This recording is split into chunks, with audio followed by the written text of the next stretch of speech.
Hey everyone, welcome to Gaming in the Keats. I'm your host Chris, and it is here after probably about a month. This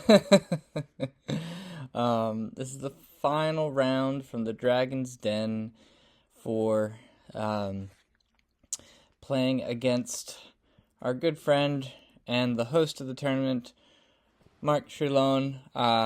Unfortunately, we were trying to do this battle report earlier, but we just kept having technical difficulties in trying to be able to do the report together, and to record it, and I just haven't been able to figure it out. And so I'm sorry, Mark, but I'm just gonna get this battle report out of the way, and also just to let everyone know, I don't have any upcoming battle reports at the moment. I haven't gotten an in-person game in since this game, this final round.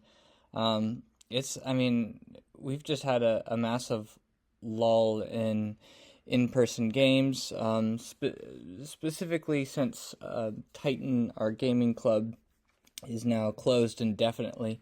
So, sad. Very sad. But, of course, Warhol is always an option, and I'll certainly look into getting some Warhol games up. But yes, there's been a lot of other things happening, life stuff, and as well, there's also been a lot of traveling because it's the summer, and there's been some great vacation times to be had. But alas, here is the Dread Elves versus Kingdom of Equitaine, the final round, and yeah, let's get into the lists. Alright, by this point you probably know my list. If you haven't, you can check either the list review or the first battle report where I talk about it in more detail. I do now have, a quote-unquote optimized, or just a better version, maybe more competitive version of this list, but, I'm happy with it. It's the one weakness with it is just, there's really not a lot of range damage, but other than that, I'm chill. I like it. I don't feel like messing with it too much. The new list though is I've just broken up the Obsidian Guard to just do 2 units of 10. I threw in some hunting chariots in here and going from there. But anyway, let's see how it gets on with Mark's list. Alright, so Mark has just a smash in your face Kingdom of Equitaine list. You'll notice that there's no real quote unquote chaff. But the 2 units of Knight's Penitent are frustratingly resilient. And so those 2 units are probably going to be the ones he's just going to stick in my face. And they crumble, and then I just get countercharged by the world by the actual bigger Knights of the Realm, or Knights of the Quest.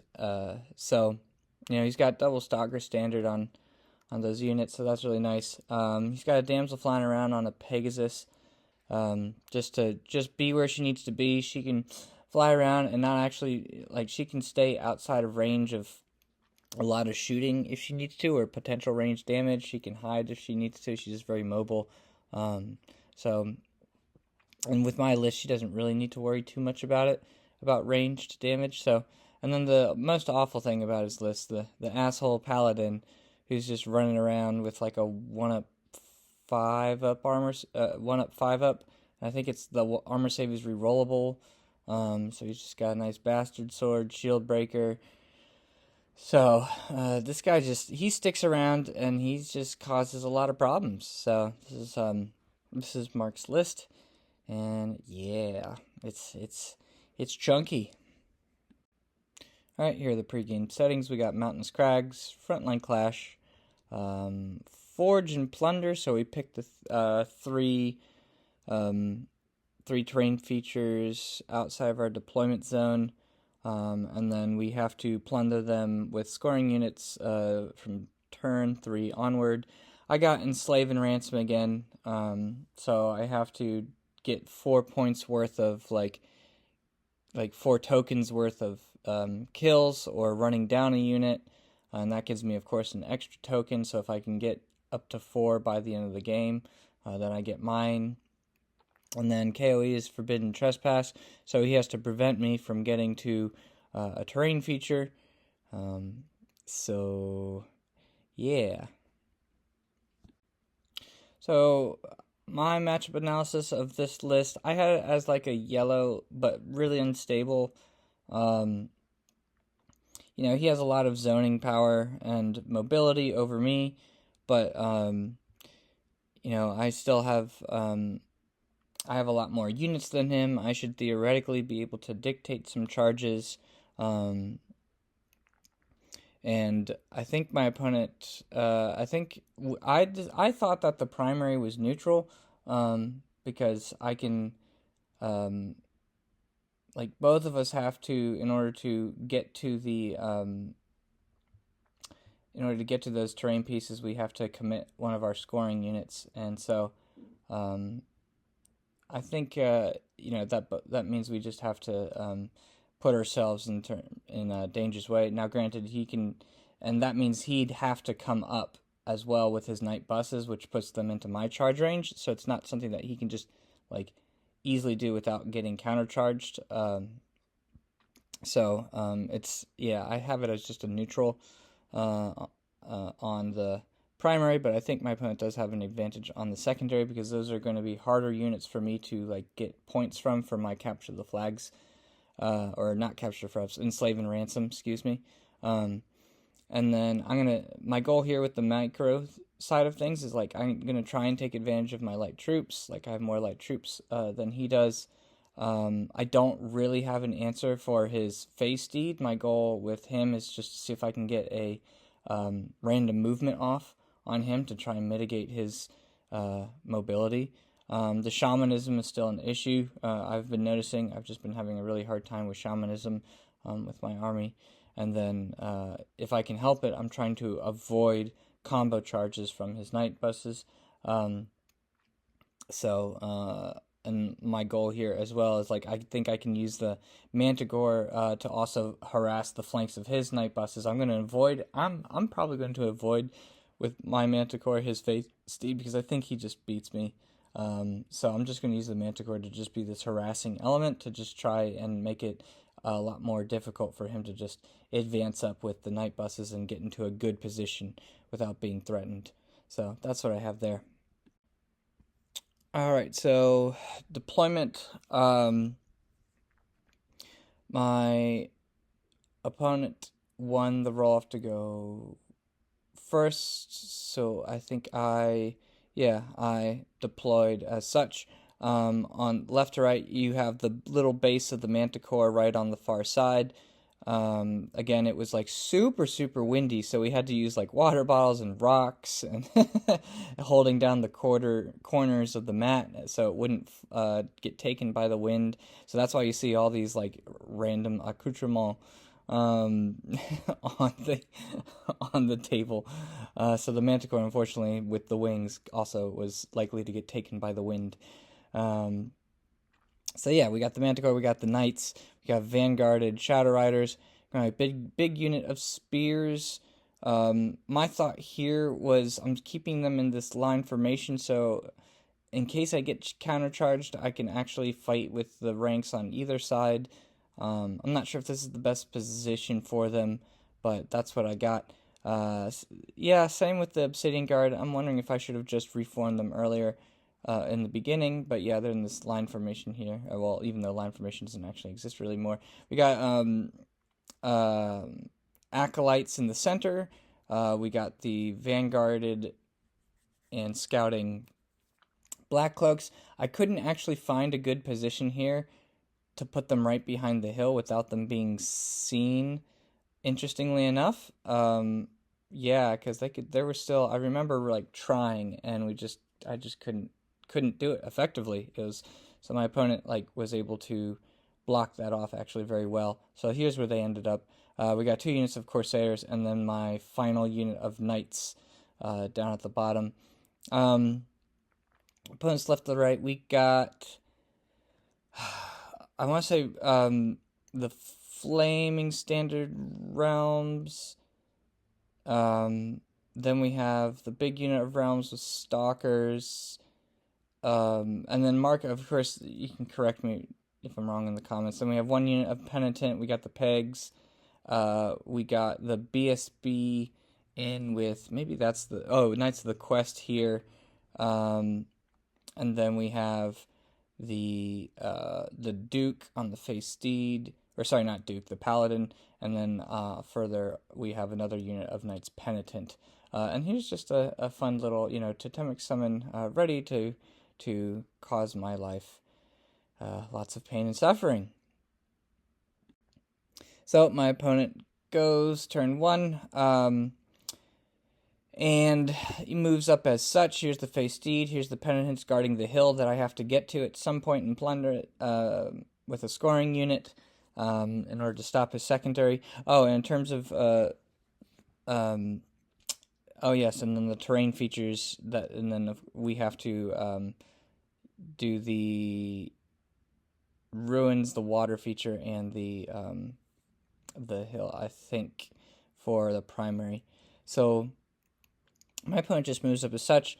I let Swarm of Insects go, and he kills, I think, he kills 2 Black Cloaks. I save all my dice to stop Totemic Summon, but my opponent dices me anyway, and so there's another Totemic Summon then off to the side here. So that sucks. Alright, so in my turn 1, I charge the Totemic Summon that came onto the board to block the Knights. Here I lose 1 from Dangerous Terrain. So, yay. My opponent did it in a way where, like, in order to hit the Totemic Summon, I have to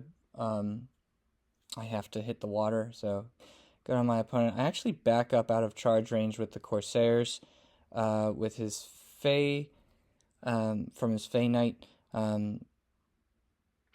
I'm not sure if that was a good idea or not. I'm actually wondering if I should have just pushed up, but such as it is, that was my decision. We have the Black Cloaks coming in to do a stand and shoot when he charges in, and hopefully when the Knights kill the Totemic Summon, I'll be able to countercharge here. I move up. I think I reform the Obsidian Guard, and I do think I'm touching this wall here, if I'm not mistaken. And then I position the spears like so, trying to keep everything in the front or outside of charge range. Now, when I did this, I originally, I thought I had pre-measured this, but I thought I could actually march up with the spears, their full 10, and keep both these 2 units in their front, and as well as, the Penitent, and get outside of line of sight from the BSB's unit.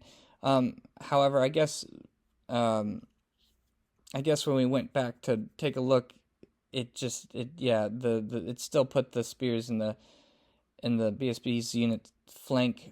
So my opponent let me just figure out what I was actually going to do with them instead, since that was like the intention, but it didn't. The details I guess I just couldn't do it correctly. So instead, I just block this unit here. I march up and ready to plunder this. The Knights put their foot into this terrain here, staying outside of their charge range because they outcharge me. The Manticore moves around like so to threaten the flank as well, outside of their line of sight. In the magic phase, I believe I get a spell off on the Obsidian Guard. However, my opponent does stop random movement onto this guy. So that is unfortunate. Oh, and this pissed me off. Oh my god, this stupid Totemic Summon. So with the Orison tokens, because it's just a friendly model, right? And it's a friendly model just on the board. My opponent gave this model a 5-up Aegis save with the Orison. I didn't kill him outright before he attacked. He made a lot of saves, and then he hits with everything, wounds with everything, and I don't make a single armor save, and so he ends up killing 4 knights. I still like crazily, I win by 1 because of the frozen unit boundaries, and I still have a rank. Um, and so the creature does crumble. However, that just like neutered this unit. Damn it. And unfortunately, that what I didn't necessarily anticipate, because I didn't get the random movement off on this guy. He was still able to charge the knights. I think he needed a 5 on 2 dice, and I just didn't want to risk it. So I just fled and lost the unit, so I just basically gave up a unit for nothing. Technically, it would have given me 2 tokens because I crumbled the unit down, interestingly. So that would have given me 2 tokens right off the bat, and I've gotten from feedback from everyone that even totemic summons will give up tokens for Enslave and Ransom. So that's pretty cool. However, we didn't play that in this tournament, but for future reference, it's good to know. And then, of course, the penitents charge the black cloaks. This guy fails his charge, and he charges into the Shadow Riders with the big unit here. So let me see. Oh, yes, and then this was really tricky for me to try and figure out. He had the movement because the wheels are actually for the knights, for those knight bricks. Like, there's just a lot, because they move so much anyway. Like, he was able to wheel and with his entire march move and just completely get out of my line of sight. And that was something that I was just like having a really hard time trying to anticipate with these knights units. So that was just a bit of a little frustrating there. So he's able to get outside the Manticore's line of sight, no problem here. And I thought I had pinned him in, but no, I didn't anticipate that one correctly. In the magic phase, I do believe I stop a totemic summon this turn, so that is good. And in the combat phase, I don't do any wounds to him. He kills this unit, and then of course he obliterates the Shadow Riders and reforms. No problem. Oh, and actually, excuse me, as you can see here, I did lose 3 of the acolytes to a swarm of insects, because like I said, basically my opponent's magic phase the entire time was basically just swarm of insects and then totemic summon.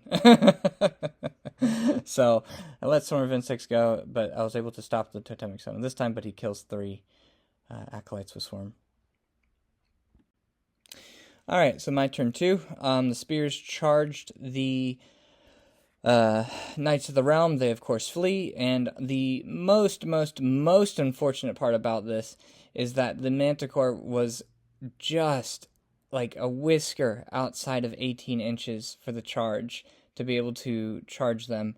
My opponent, of course, he pre-measured before, and we had an agreement that, like, yes, they were outside of 18 inches, so when he charged in this direction, he knew that he was safe from the Manticore. So, that was something that I unfortunately did not plan that out correctly to get that Manticore just within charge range of this unit had they fled.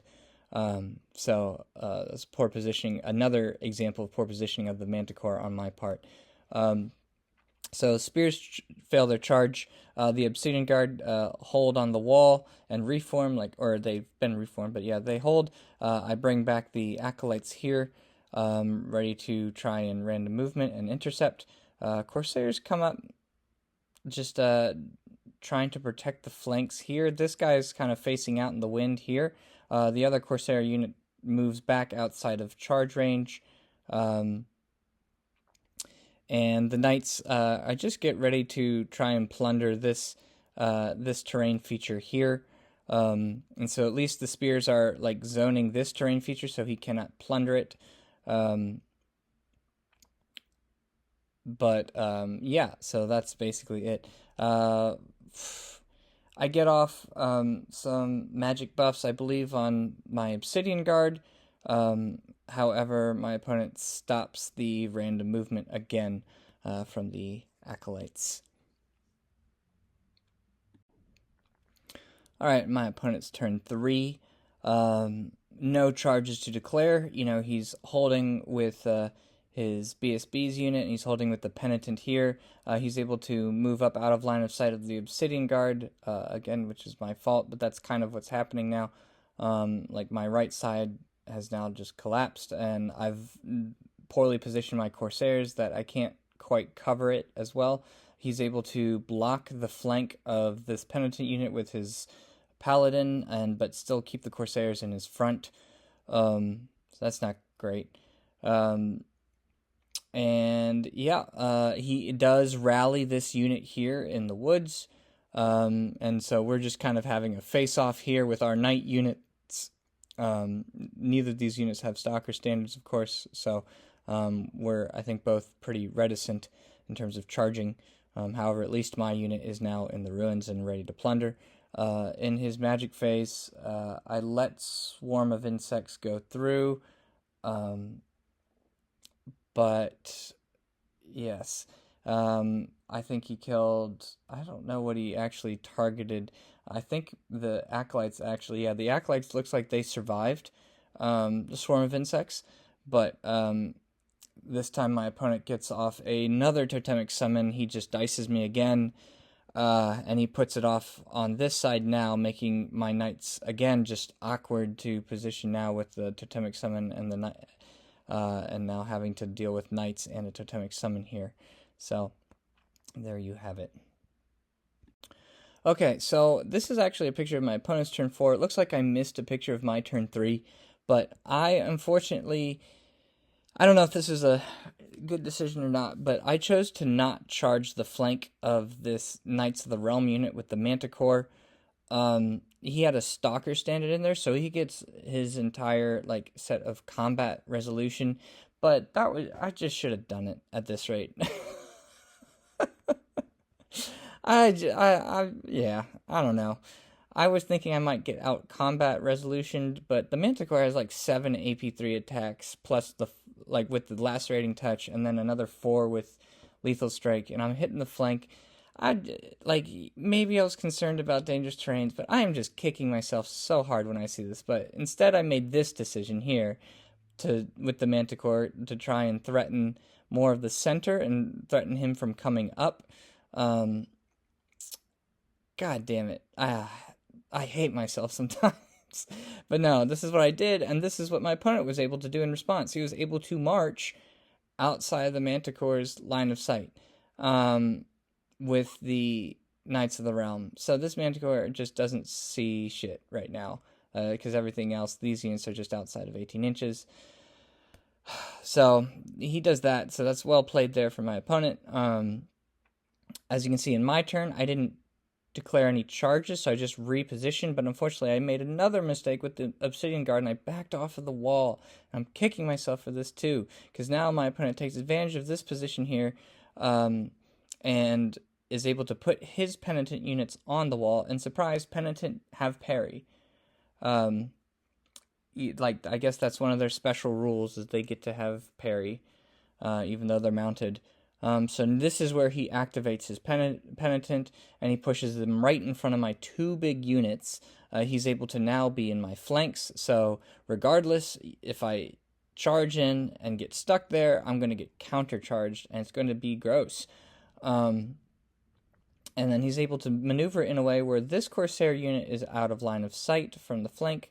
The Acolytes can still see him, but this Corsair unit is out. However, this Corsair unit does see this Penitent unit here, which my opponent did not quite account for, but we'll see what happens there. I repositioned the knights from my turn, and I plundered this Ruins unit, and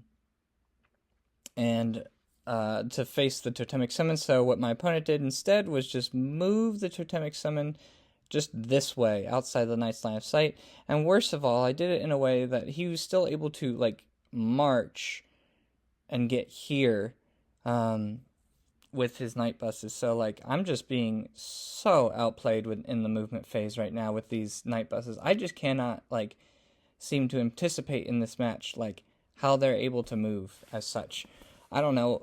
I don't know what I was thinking here with this match, but yes, there you have it. I don't think I get any. I think my opponent, my opponent stops the random movement phase in my turn, but I was able to get off a hereditary onto this unit just to discourage him from charging my Obsidian Guard with the assassin in there. But yeah, so magic phase. I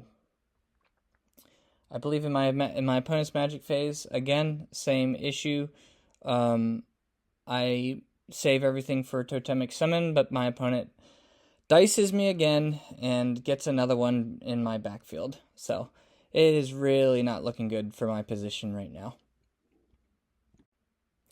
Alright, so it's my turn 4. This time I decide to move my knights up and actually get into a more, I'm just going to say, hey, I'm going to look to receive your charge, but you still have to charge through the ruins, and hope that he doesn't hit well.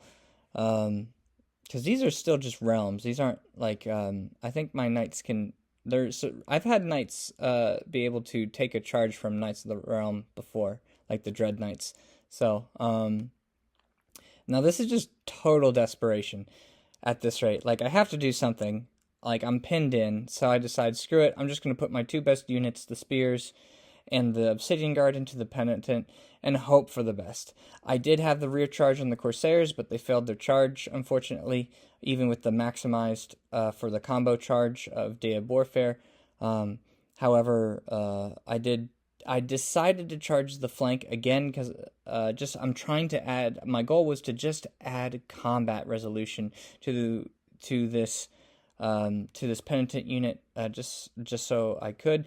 In hindsight, this is a bad idea because these units are stubborn anyway, and they're first strike stubborn. So oh my god, I've decided my least favorite unit in playing against in the KOE arsenal is Knights Penitent.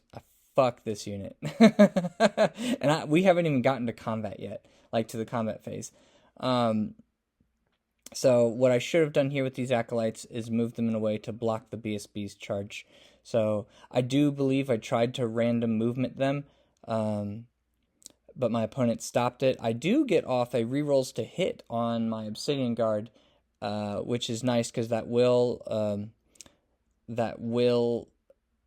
proc with the battle focus, and I believe I think my opponent also gets my opponent does stop the hereditary onto this unit as well. So there you have it. Yeah, the Manticore is just going to take the charge from the realms here and just be like, I'm just going to try and kill as many knights as I can. I'm still like offense defense 8, so again, these are just realms, so I'm not, it's combat res, but it's actually not as much as you think, because I don't think knights get all of their rank. They can only go past, I think with their lance formation, they only count as having 2 ranks, so it'd be a charge, probably 2 banners, 2 ranks, and I'm hoping that with Lacerating Touch, I can at least just hold. My goal is just to hold. And this is after combat. Oh my god. I was just like gutted. I was so gutted. So in this one, this is after Crumble. My opponent makes the Aegis saves against the Assassin. So the Assassin actually does nothing. I am hitting him on 5s because of the parry and the wall that he's touching. I do have the rerolls. I do get a lot of, some Furies in, but I think I caused like a couple wounds. Like I killed a knight and then he crumbles a bit. So that was just terrible. This is like my bet. Like, oh my god. Oh, that sucked. So, and then of course you can see over here, he makes just a lot of his like armor saves and Aegis saves. I do a single wound, and like he makes his check anyway. So it like really didn't matter. These are my 2 best units, just completely bounce. yeah, that sucked. So, yeah, on the bright side of things, though, I am at least uh, winning the primary at the moment. Um, so, turn 5, Totemic comes in, the Grail dude, or the Paladin comes in, his BSB comes in. It's going to be, as you can probably see, um, it's going to be just to start a massive cascade effect now.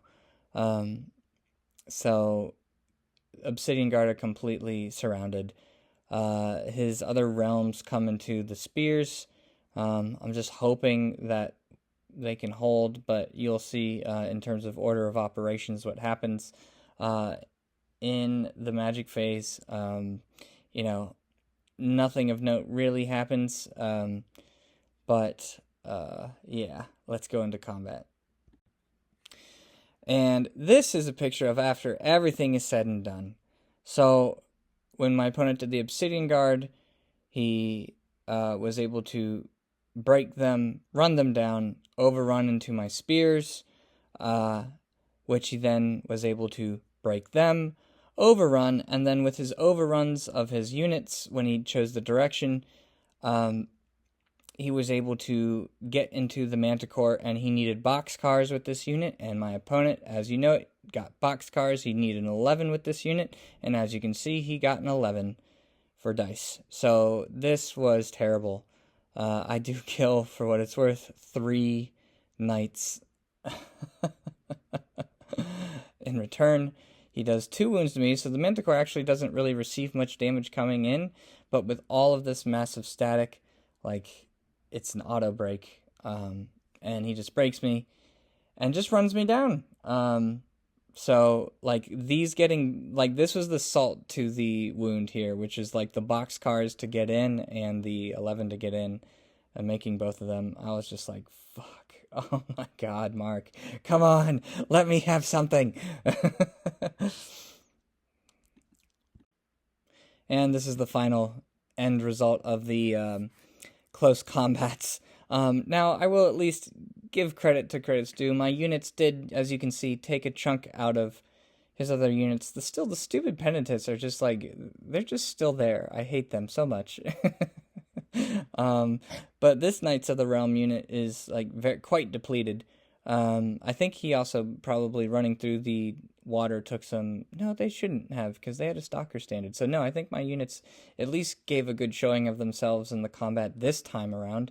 Or my opponent was just failing all of his armor saves and Aegis saves. Either one.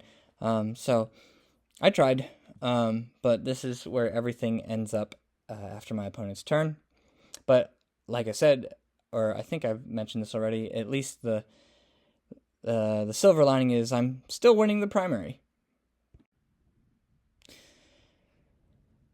So on my turn, desperate at this rate, I'm just going for it. Oh yeah, he also made an overrun into the Corsairs. Everyone just fluffed and tied combat. We stuck around. I do have a banner in this unit, which is pretty funny, and I think I did a wound to him as well. But yeah, we're all, here's where we're at. I charge his knights. I'm just hoping I can do something. Of course, I lose 1 knight to dangerous terrain, but here we go. I'm charging in. This is my final ditch effort to just get some points. All right. And at the end of close combat, so where he doesn't do anything to me, surprisingly, I'm able to actually win the combat, and he crumbles by 1, so he actually loses a model here. So yay, that's worth something. And then I kill 3 knights. He has a banner, 2 ranks. I have a charge, a banner, a rank, and 3. I can't remember if this was a Stalker standard unit or not. So I thought this was the flaming standard banner. Maybe the quest had the flaming standard. I'd have to go back and take a look, to be honest. But regardless, he makes his check, no problem, and he holds.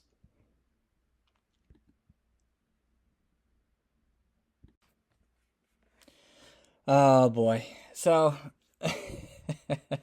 the paladin comes in. I think he needed a 6 on his charge, and he got it. So damn it, damn it, damn it, damn it. And to make matters worse, in the magic phase, he's able to get the grind spell off onto this guy. So my Dread Knights are not looking good.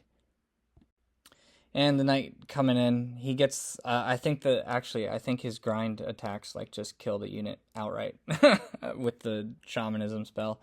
If not, like he just butchers that unit before they get to actually swing because he has shield breaker anyway. So that is the end. Woof, good game, Mark. Nicely done. Well played. I was very much like outmaneuvered this game. I did not play well. I did not anticipate the movement phase well, but we can talk more about it at the end of the match.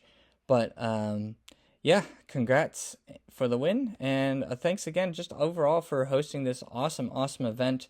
Regardless of the wind, it was a lot of fun, and yeah, I'd love to do it again at this location with underneath the pavilion. It was a really nice day out. And yeah, it was just an incredible time hanging out with everyone. So at the end of the day, it was a victory, Kingdom of Equitaine victory, but when you look at the score, and like we double checked it, it was a 14-6 because I won the primary, which is a lot more points than I expected to get, to be honest. The Corsairs did hold their own, and I was at least able to get half points for the Knights Penitent, but yeah, my opponent just basically got everything on the board of mine except for my 2 units of Corsairs. So, wow. Getting the primary, like, just, yeah, that's what got me my points, so, wow, that was intense.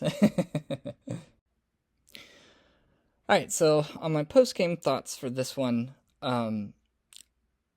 when I've played Kingdom of Equitaine before, I've actually had more luck, and I think maybe it makes just more sense to just play a refused flank sort of deployment to sort of mitigate some of, I don't know, just mitigate possibly being surrounded by my opponent, but yeah, so I was thinking maybe my deployment should have been differently, but at least still utilizing my light troops out, so if my opponent was to try and like approach, I would have light troops to kind of intercept the outside units as well. But so I was thinking maybe I could have deployed differently on that one. I didn't really have a solid game plan, to be honest.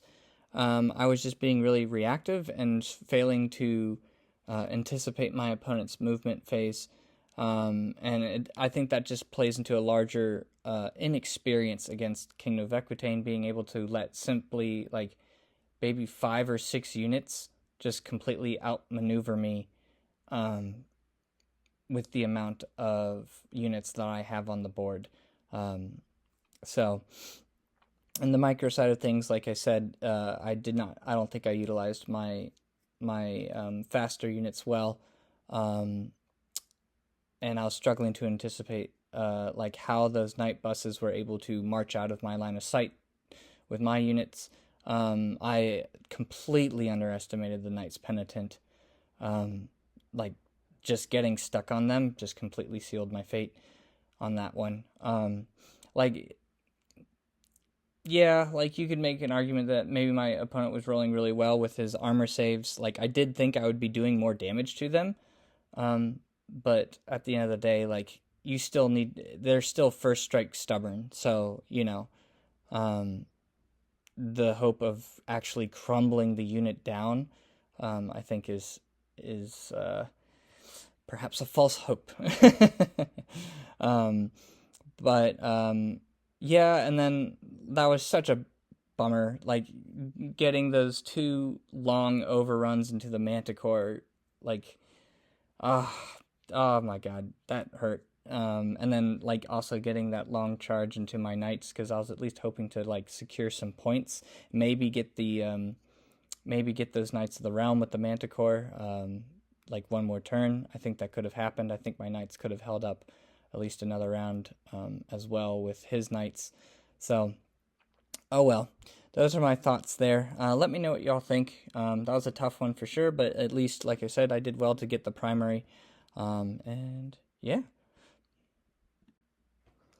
All right. Well, thank you so much for making it this far and watching and just supporting and commenting, doing what y'all do best. Don't forget to like and subscribe. Let's see if I can get some more battle reports in, some more in-person games. I'd love to. If not, I just need to kind of change up my plan now and start moving to online.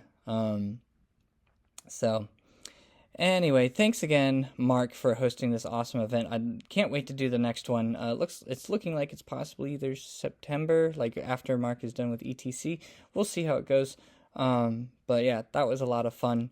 Can't wait to revamp the list that I have. I actually had a lot of fun playing this list, despite its bit of weaknesses. But to me, it felt like, yeah, it just felt fun, and there's a lot of learning to be had with the rules as well. It's a continued learning process, but no, this is a really fun and well-organized event, and it was just really nice to hang out with everyone. So thanks again, and yeah, thank y'all for watching.